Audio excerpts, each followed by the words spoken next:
অনুরোধ থাকবে যে এই নির্বাচনটির ব্যাপারে আমাদেরকে অত্যন্ত সিরিয়াস থাকতে হবে, কারণ এই নির্বাচন আমাদেরকে দিক নির্দেশনা দেবে যে আগামী দিনে দেশ কোন দিকে পরিচালিত হবে। আমরা যদি আমাদের প্রত্যাশিত কাঙ্ক্ষিত লক্ষ্যে দেশকে নিয়ে যেতে চাই, অবশ্যই তাহলে আমাদেরকে গণতান্ত্রিক ব্যবস্থাকে প্রবর্তন করতে হবে, এবং তার জন্য 12 তারিখের নির্বাচনটা অত্যন্ত গুরুত্বপূর্ণ। প্রিয় ভাই বোনেরা, এলাকার উন্নয়নমূলক কাজ এখন আমি কোন দিক দিয়ে বলবো?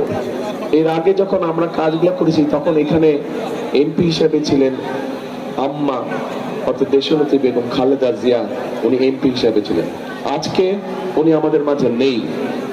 আজকে ওনার জায়গায় আপনাদের সামনে এসে আমি দাঁড়িয়েছি।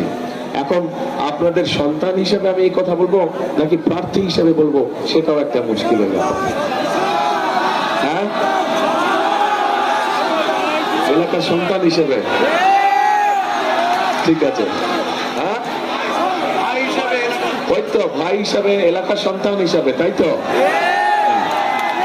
তাহলে এলাকার সন্তান হিসাবে বা ভাই হিসাবে যে হিসেবেই বলি না কেন, এখানে অনেকে অনেকগুলা দাবি দিয়ে গেছে। আপনারা সুযোগ দিন, ইনশাল্লাহ যতটুকু সম্ভব আল্লাহর রহমতে সরকার গঠন করলে 12 তারিখে যতটুকু সম্ভব সে ব্যাপারে আমার মনে হয় না কারো চিন্তা করার প্রয়োজন আছে। তবে আজকে 2001 থেকে 6 পর্যন্ত আমার যে অবস্থানটি ছিল, আজকে কিন্তু আমার অবস্থানটা, যেহেতু আপনারা ঘরের মানুষ, আপনাদের সাথে আমি একটি কথা শেয়ার করতে চাই। 2001 থেকে 2006 আমার একটি অবস্থান ছিল, আজকে আমার অবস্থানটি ভিন্ন।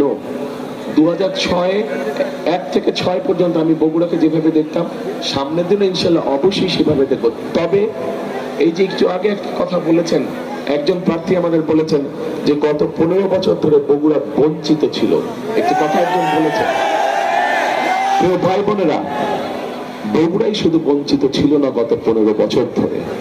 গত 15 বছর বগুড়া তো বঞ্চিত ছিলই, বলা যায় সমগ্র বাংলাদেশে সত্যিকার ভাবে বঞ্চিত ছিল। কাজে আজকে আপনারা যারা বগুড়াবাসী, আপনারা যারা বগুড়ার মানুষ, আগামী দিনে যদি আল্লাহ আমাদেরকে সেই রহমত দেয়, সেই সুযোগ দেয় দেশ পরিচালনা করা, তাহলে এই আপনাদের সকলকে চিন্তা করতে হবে যে শুধু আমরা বগুড়ার কথা চিন্তা করব, কিন্তু শুধু বগুড়ার কথা না, আমাদেরকে সমগ্রভাবে দেশের কথা চিন্তা করতে হবে।